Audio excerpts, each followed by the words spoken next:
Daughter called to say she couldn't come to Christmas because her husband cheated on her. And when I found out the other woman was actually my other daughter, who had been secretly seeing him for 2 years, I blocked her. I still remember that evening, the kitchen filled with the scent of cinnamon and butter, the warmth from the oven spreading out and calming me. I always waited for Christmas to bring my 2 daughters home, to see Emily and Rachel sitting together, laughing as they shared stories from the long year behind them. The tree was already lit, and the presents I had wrapped myself placed neatly at its base. Everything was ready, and all that was left was the doorbell and the familiar sound of my daughters calling for their mother. The phone suddenly vibrated while I was in the middle of handling the meat pie. I wiped my hands on my apron and picked up the call without bracing for what would come next. Emily's voice poured through, trembling and tight as if someone was squeezing her throat. I gripped the phone harder as I heard her choke out the words, each one breaking apart. I froze, my whole body stiffening, my eyes locked on the glowing Christmas tree in front of me without really seeing it anymore. My heart pounded erratically. I leaned on the counter to steady myself as shock washed over me. I had watched Emily love Mark so much that she lost track of time, and had seen her glow while preparing for the wedding. Hearing her say that now felt like being yanked out of the dream I had carried for years. The lights on the tree suddenly seemed dim, as if the house had lost its warmth in an instant. After a long moment, I forced myself to calm down enough to ask her. I wanted to understand what had happened, wanted to know what had pushed Emily to the edge like this. But she spoke as if swallowing each word, her voice breaking every time she tried to continue. What she said next sent a cold rush through me. My eyes blinked rapidly at the sting gathering in the corners, and my hand tightened around the edge of the counter until my knuckles turned white. I immediately questioned her, my voice sounding unfamiliar even to myself. 100 possibilities raced through my mind, but none of them fit the answer I feared I would hear. I knew Emily was hurting, but I could also sense she was hiding something far worse. Something that made her want to speak, yet flee from her own story at the same time. Emily did not answer right away. I heard only her sharp breaths and the choked sound of her sobbing. The warm kitchen air grew heavy and suffocating. I tried to stay calm, repeated my question, softer but urgent. Then Emily's broken voice came through, each word sounding like it hurt her again. She cried as she tried to say that nothing about this was simple, that I could not imagine the depth of the betrayal. I listened to her and felt my heart seize. In my mind, Mark appeared with his gentle smile, the respectable presence he always carried when he came for dinner. I had believed Emily had found a good man. I had believed in the home she would build. Now that belief was shattered like glass hitting the cold tile floor. I took a deep breath and asked my daughter to speak clearly. I did not want to speculate anymore. I needed the truth, needed to know who had pushed my child into such despair.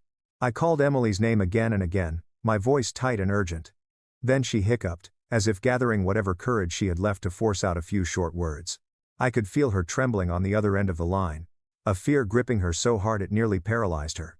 I stood in the kitchen with the ticking of the wall clock, feeling each second stretch time thin. I did not know what to brace myself for, nor where the end of this conversation would lead me. I only knew I was standing before a door to a truth I had never imagined I would face in my life. At that moment, Emily let out a long breath, as though surrendering everything. Then she spoke in a voice so small I had to press the phone close to hear her. Her voice was raw, as if she had just crossed the line between pain and panic.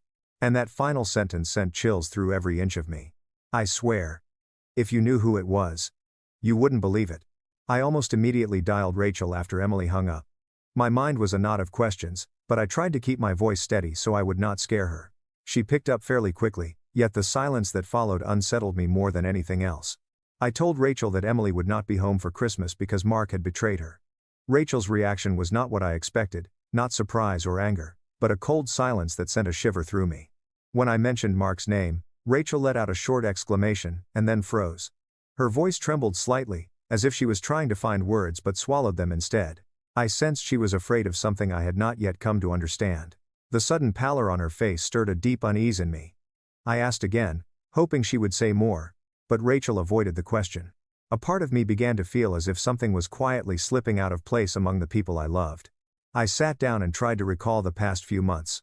The scattered pieces began to sharpen. Rachel often avoided the conversation whenever Emily mentioned Mark. She would retreat to her room early, her eyes red, though no one had upset her. Once, I walked into her room without knocking and saw her frantically deleting a long string of messages. At the time, I assumed she was dealing with her own private relationship, never imagining those fragments would now form something frightening. A memory surfaced, so vivid it made it hard to breathe. That day, Emily and Mark argued in my living room.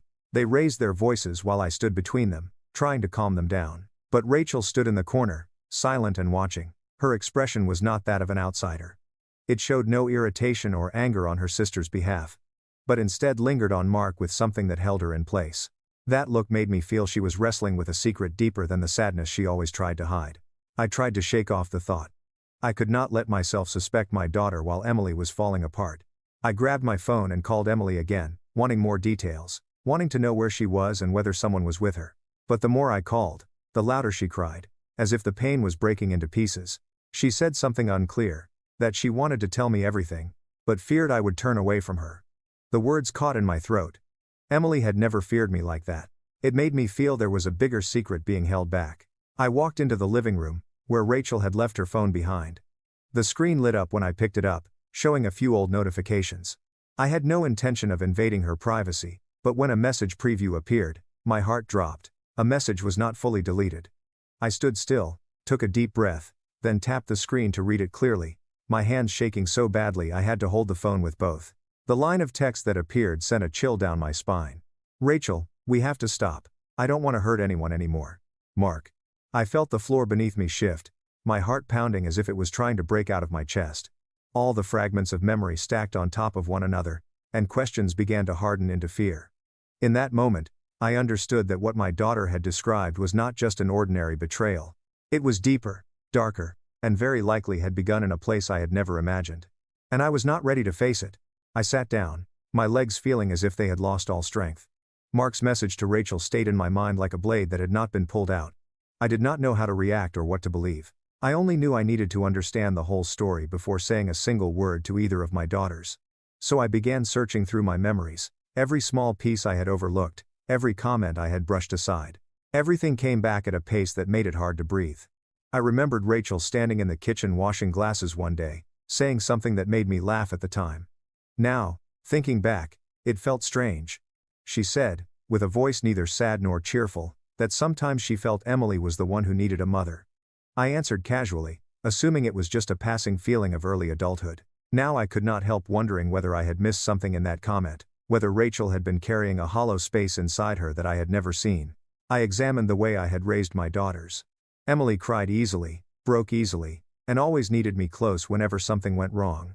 I held her more, comforted her more, praised her more. Rachel was the opposite. She rarely cried or complained, always managed things on her own. I grew accustomed to seeing her as strong.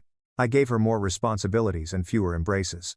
I never imagined that someday those things would make her feel left behind. I remembered a night when Rachel sat outside my bedroom door, her eyes red but saying nothing. I asked if something was wrong, but she only said she was tired and went to bed. I let her handle it herself because she always had. Thinking back now, I realized I had allowed a distance to grow between us. Larger than I understood. I began to wonder if my neglect had pushed her toward people who made her feel seen, even if that person was the wrong one. I knew the worst person in Emily's life right now was Mark, but I could not deny the feeling that Rachel had stumbled in a moment of weakness. A moment that might have turned out differently if I had been there for her more. Guilt clung to me like the fog settling over a house growing colder by the minute. The phone rang again, startling me. Emily's name on the screen made my chest tighten. I feared hearing something even more painful, yet I knew she needed me now. I answered and said her name softly, hoping my voice was steady enough to hold her up. On the other end, Emily hiccuped as she cried.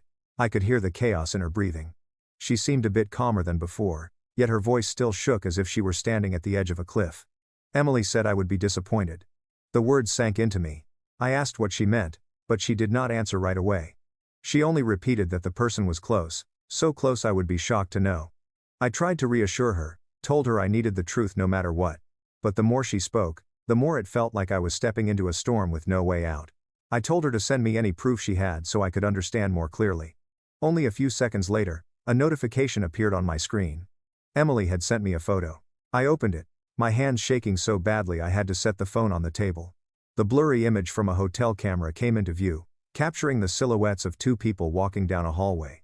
The dim light made the scene look cold, but in the lower corner of the image was a detail that made my heart drop. A silver necklace with a moon pendant, catching the reflection of the lights, is worn by the woman in the photo. The necklace I had chosen for Rachel on her birthday, the one she wore every day out of habit. I clenched my hands to keep them from shaking more. A sharp ache spread through me as if someone had just collapsed the roof I had spent my whole life building. And in that moment, I understood that the road ahead was no longer just about Emily and Mark. It had reached Rachel in a way I had never allowed myself to imagine. I sat still, staring at the photo again and again, hoping I was mistaken. But the necklace remained, shining like an accusation. And as I let out a long breath, I knew everything was about to pass the limits of what I could bear. I stood outside Rachel's door for a long time. My hand clenched so tightly my fingertips went numb. I feared the moment the door opened, feared facing what the photo had just revealed. But I knew avoiding it would only make everything worse. I drew a deep breath, pushed the door open, and called her name in a voice I barely recognized. Rachel turned, her eyes swollen and her face pale as if she had just come out of a panic attack. I did not circle around anything. I held up my phone, the hotel camera image bright on the screen. I kept my eyes fixed on Rachel, trying not to let my voice tremble. When I spoke, the room fell into a motionless silence. Rachel looked at the necklace in the photo, then at her own neck, where the familiar piece of jewelry still rested. In that instant, it was as if all strength left him, and her shoulders collapsed. Rachel burst into tears. Her sobs were sharp and compressed, as if her whole chest was being squeezed tight. She tried to speak, tried to explain through the streams of tears running down her face. She said she had been drunk that night, and had not known the man beside her was Mark. The words made me step back, a wave of shock and anger rising together. I gripped the edge of the table to steady myself. But when I spoke, I could not hide the fury twisting inside me. I asked again, loud enough that Rachel recoiled. 2 years had passed without her knowing his name, without knowing who he was. 2 years of meeting a man in the shadows, without questioning, without cutting things off. I could not comprehend it. I looked at Rachel and felt as if I were staring at a stranger. She cried harder, clutching the edge of the bed as if she needed something to hold onto so she would not fall. Rachel said everything had begun before Emily even got engaged. Back then, when they were two people who met by chance, not knowing each other's names, not knowing either had ties to Emily. My mind tangled as I listened. A part of me wanted to believe her. Another part screamed that this was a betrayal I could never forgive. Rachel continued through her sobs, describing the day she discovered Mark was Emily's fiancé, the moment she panicked and wanted to flee. But when she tried to end it, Mark came looking for her. Each word from her felt like a blade scraping across an open wound. I had never imagined Mark would pull a younger girl into his life when his marriage plans were falling apart. But Rachel looked at me with eyes full of guilt and despair, and I understood this relationship no longer belonged to reason. It was a mix of mistakes, weakness, loneliness, and rushed choices. Rachel sank to the floor, her hands clutching her head as if she wanted to hide from herself. Through her sobs, she said Mark had not stopped after marrying Emily. He kept finding ways to meet Rachel in stolen moments, saying things that made a girl who had always felt starved for affection like her falter easily. My breath hitched as I listened. Mark had not only betrayed Emily, but he had also bound Rachel with promises that had never been real. I looked at Rachel, unsure whether to blame her or feel sorry for her. She curled into herself like a child cornered with no escape, her eyes red as she stared at me in absolute fear. She said she had tried to stop, had wanted to disappear from Mark's life, but every time she pulled away, he told her he was lonely, and needed someone to listen. Those words shook her, made her believe he truly needed her. I sat down beside her, no longer angry but heavy-hearted. I understood that Rachel's fall had not come from desire or deliberate betrayal. It was a fracture stretching back to childhood, the gap in affection I had unknowingly created, the mistake of a man who saw an easy path to avoid responsibility. Rachel lifted her face, eyes wet, lips trembling. What she said next froze the air in the room. "Mom," I tried to stop. But he said he was lonely, and I believed him. I could not answer. My throat closed, and my heart dropped into a darkness with no clear end. I had barely recovered from the conversation with Rachel when the pounding on the door erupted, loud enough to splinter the wood. I jolted to my feet, my heart racing with the sense that something terrible was waiting outside. When I opened the door, Emily rushed in, her hair disheveled, her face flushed from tears and the cold wind. She practically screamed her sister's name, her voice hoarse, and filled with a desperation I had never heard from her. "Rachel, open the door." The 7 échelles fording the round deck, the house shook with Emily's screams. I tried to reach for her, but she shoved my hand away like someone who had lost all control. She stormed toward Rachel's room, her fists slamming against the door again and again, each blow echoing like a blade dragging across my heart. When Rachel cracked the door open, Emily lunged before I could say anything. Her eyes were bloodshot, wild with rage, pain, and something close to madness. I stood between my daughters with my hands trembling. In that moment, I felt so small that I did not know whom to reach for. Emily's voice tore through the air each time she spoke. Every sentence struck Rachel like a hammer, making her shrink back, her shoulders shaking uncontrollably. I watched them as if watching two halves of my heart beating in panic, clashing in a kind of pain neither of them understood fully. Of all the men out there, you chose him. You chose my husband? You took everything from me like that? Emily's scream shattered what little silence remained in the house. Rachel stepped back and collapsed onto the floor, her hands covering her face. She apologized over and over through broken sobs, her voice so small it seemed it could be carried away by the slightest breeze. I'm sorry. I don't deserve to be Mom's daughter. The words stabbed through my chest. I wanted to reach her, to hold her. But Emily stepped forward, her eyes stripped of the gentleness I had always been proud of. I squeezed myself between them, holding Emily back before her anger went too far. My hands shook as I grabbed her arm. Emily turned to me, tears spilling, but fury still burning in her eyes. And in that look, I saw not only Rachel's betrayal but something that had been building inside her for a long time. Something I had never dared touch because I thought she was happy and grown and living a stable life. Then suddenly Emily's voice cracked, sharp but heavy with despair. Mom, my marriage has been breaking for a long time. Mark is never home, and he doesn't look at me anymore. I knew he'd changed, but I pretended to be happy every time I came here so you wouldn't be disappointed. It's something's where. I froze. I had no idea how long Emily had been living inside that feeling. She had forced a smile every time I asked, insisted she was fine, pretended to be strong. She had hidden the truth so I would not worry, and the happiness I thought she had was nothing but a shell already breaking apart. Her pain had begun long before she ever learned about Rachel and Mark. Emily cried through gasps, saying she felt like she had become an extra in the very marriage she had once believed in. She had wanted to tell me, but every time she saw how I hoped for her to have a stable home, she stepped back. Now I understood that Rachel had not only shattered Emily's marriage but had struck the wound Emily had been hiding for so long. I stepped toward Emily to hold her, but she pulled away, shaking her head. Tears streaked down her cheeks, pale from the cold. She looked at Rachel as if seeing the ghost of a pain she had never imagined. Then she turned to me. The look in her eyes stunned me. Mom, why do you always protect her more than me? The question hung in the air like a blade slicing into my heart, leaving a wound so deep I did not know how to answer it. Rachel collapsed to her knees in front of Emily, as if her legs could no longer hold her. Her hands trembled against the cold tile floor, her breath broken and uneven. Emily stared down at her sister, with a mix of fury and deep, wounded disbelief, while I stood between them, unsure whether to hold one or shield the other. Rachel lifted her face, tears falling onto her hands, her voice hoarse but trying to articulate every word clearly. I ended it before you found out. I swear. Dollars. Then. Emily stepped back half a pace, as if the words themselves might touch her. She looked at Rachel not with the same rage as before but with raw suspicion. Rachel bowed her head, drawing into herself like a lost child. In that posture, I saw not just guilt but a fear that had built up for far too long, a fear that had grown into tragedy before anyone noticed. Rachel continued, her voice breaking. She said there were nights she stood outside my bedroom door, her hand on the knob, ready to knock and confess, but every time she imagined my reaction, she withdrew her hand. She feared I would hate her. Feared Emily would see her as the one who ruined the family. Feared everything she did would change our home forever.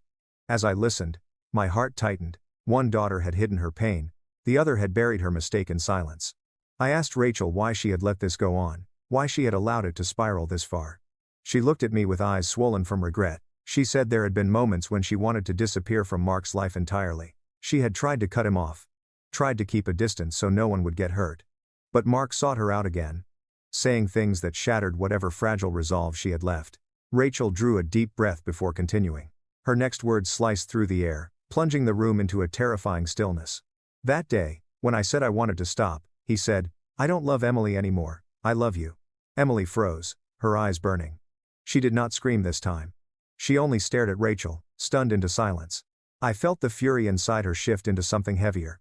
A deep humiliation that cut even deeper. Being betrayed by a husband was one wound, but being betrayed by both a husband and a sister carved a gash that refused to close. Rachel trembled, her gaze pleading for a forgiveness she knew she did not deserve. I know he was lying, I know. Her voice was fading like a dying breeze. But in that moment, I believed him. I wanted to believe him. I was foolish, and I didn't know how to escape anymore. Emily clenched her jaw, her fists tightening until her knuckles turned white. He said that to you? The words came out like a blade. In her voice was a depth of hurt that had been buried for too long. I saw she was not only angry at the betrayal but crushed by the feeling of being replaced, reduced to an afterthought in her own marriage. Rachel did not dare lift her head. She remained bowed, her shoulders shaking. I wanted to comfort them both, but I knew there were no words that could mend what had already been torn apart. I stood still, feeling time stretch into a thick, suffocating fog. Then suddenly all three of us looked up when a knock sounded from the living room. The sound was heavy, like a summons none of us wanted to hear. Emily turned to me, her eyes widening, while Rachel froze as if her breath had been cut short. I stepped forward, my chest tight with worry. When I opened the door, Mark was standing there. His eyes were red, his face hollow like someone who had just lost everything. He looked at me, then passed me to where the sisters stood. Linda. Emily. Rachel. We need to talk. The words fell into the air, opening the way for a new storm waiting to break. Mark stood at the doorway, tall yet looking as if he might collapse. His face was pale, his eyes red, either from lack of sleep or from crying on the way here. As he stepped inside, he looked at the three of us like a man standing before the verdict of his own trial. His voice dropped low, weary and filled with remorse. I'm sorry. I wronged both of you. The words fell heavy, pulling the already suffocating air down even further. Emily stepped forward first, her breath sharp with restrained anger. She lunged at Mark as if she could tear away the last trace of composure on his face. How dare you? Rachel is my sister. Her voice cracked, laced with fury, and a hurt so deep it made the floor feel like it was trembling under her words. Mark did not move, did not defend himself. He only looked at Emily with eyes heavy as if accepting every blow he deserved. Rachel backed away, her shoulders folding inward. She looked at Mark with a trembling gaze, unsure, afraid that one wrong sentence would shatter her again. I stood close by, feeling every sound in the house pulled taut to the edge. All of us waited for Mark's next sentence, the one that could either ignite everything or bring it crashing down. Mark drew a long breath. When he spoke, his voice was soft but weighted, stopping all three of us in place. He said that when he first met Rachel, he had no idea she was Emily's sister. They met as strangers, unaware of any connection. Only a few weeks before the wedding did he discover who she was. I panicked, he said. But by then everything was already too deep. And I didn't have the courage to confess. I saw Emily's eyes widen, shock mingling with rage. She turned to Rachel with a look that could not grasp the reality unfolding in front of her. Rachel stood frozen, her breath thin as a thread about to snap. Mark's confession cleared no one, only widening the rift between my daughters. Mark continued, his voice breaking as if he was tearing away his own defenses. He said his marriage to Emily had begun to crack when they stopped truly talking to each other. He felt lost inside his own home, and in a moment of weakness, he turned to Rachel as if she were something to hold on to. He offered no excuses, blamed no one, just stood there taking everything. I destroyed it all. Not Rachel, me. His words made Rachel cry again, and Emily stepped back as if pushed from the edge of a cliff. I looked at the three young people standing before me, each carrying a wound so deep it might take a lifetime to heal. Emily, who had always forced herself to be strong, now looked ready to break. Rachel stood trapped between guilt and fear, unable to face anyone. Mark, the man I once saw as a son-in-law, now appeared like a shadow of his own life. My heart felt as if it had been snapped in half, pieces falling beyond what I could ever gather again. The space between us was so silent that a single sharp breath felt enough to shatter everything. I knew that if I did not speak now, things would reach a point beyond repair. I drew a long breath, trying to steady my voice as much as I could. All three of them turned toward me, their eyes tired, bewildered, and waiting. I looked at each of my children, remembering how they had grown, how they had leaned on me, and how now they stood before a life unraveling in ways none of them had the strength to stop. I understood that the decision I made next would wound one of them, or perhaps both. But I also understood that I could not stand by and watch this family sink deeper. I exhaled, my voice dropping heavy as if falling to the bottom of the room. From today on, I have to choose. And I know this decision will hurt one of you for the rest of your life. After that night of confrontation, I was nearly drained. The house that had once been warm during Christmas suddenly became a place filled with cries and confessions I had never imagined I would hear. I knew that if I continued standing between my two daughters, I would not have the clarity to help either of them. So the next morning, I left a short note and walked out of the house. I turned off my phone for a while, stepping away from both Emily and Raish, even though I knew it would hurt them. I needed them to face their own pain, just as I needed to face my role as a mother, a role I had long believed I had done right. I went to a small town a few hours' drive away and rented a simple room. The first days were incredibly hard. Every meal tasted bland, And each time the phone rang, I forced myself not to pick it up. I spent most of my time writing in a journal, recording things I had never dared acknowledge. I realized I had loved Emily in a way that made her believe she had to be strong to make me proud, while Rachel believed her strength made me pay less attention to her. They carried different fears, but both fears had roots in me. My silence during that time was not to abandon them but to understand the gaps all three of us had left untouched for far too long. I returned after 3 months, but I did not meet them right away. For the first time, I was the one who suggested family therapy. When I walked into the therapy room, Emily and Rachel were already sitting there. Both of them had changed, not much in appearance, but in the way they looked at each other. The accusing glare was gone, replaced by the cautiousness of two people trying to relearn how to be sisters. The first session was filled with long silence. No one wanted to speak first. Then Emily lifted her head and, in a low but steady voice, said she had divorced Mark. She said it was not out of hatred but because she knew she had been holding on to a marriage that no longer had breath. She needed to stand on her own so she would not keep living under the shadow of betrayal. I looked at my daughter and saw she had grown strong in a way that made me both ache and feel proud. Rachel listened to every word Emily said. When it was her turn, she did not avoid things as she once had. She admitted her mistakes, admitted the weakness that had pulled her too far off course. She said she had spent the time going back to school, starting again from the smallest things. Rachel did not ask to be forgiven right away, but she wanted to prove she could become someone better. I looked at the child I once thought was infinitely strong, now trying to rise from her own fall, and my heart softened bit by bit. The sessions that followed helped us understand each other more. Emily admitted that if I had paid attention to her feelings instead of expecting her to be strong, she might have spoken about her crumbling marriage sooner. Rachel admitted that the invisible distance between the two sisters had kept her from ever expressing her emotions to Emily. I sat between my daughters and realized neither of them had ever wanted to hurt the other. Everything was simply the result of what had never been spoken. Little by little, our sessions grew less tense. Emily and Rachel could sit beside each other without trembling. I saw them begin to talk, bit by bit, sometimes only in short sentences, but it was a beginning. I also learned to listen instead of rushing to offer advice. We were all learning how to love each other again without placing invisible expectations on one another. One afternoon, after a therapy session, the three of us stepped out of the room together.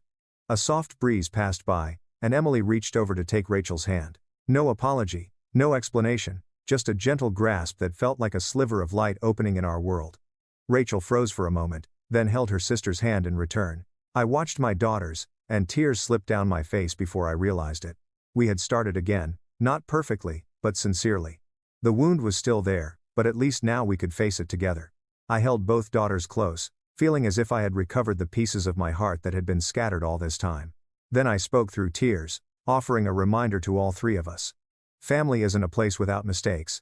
It's the place where we dare to speak the truth and dare to forgive.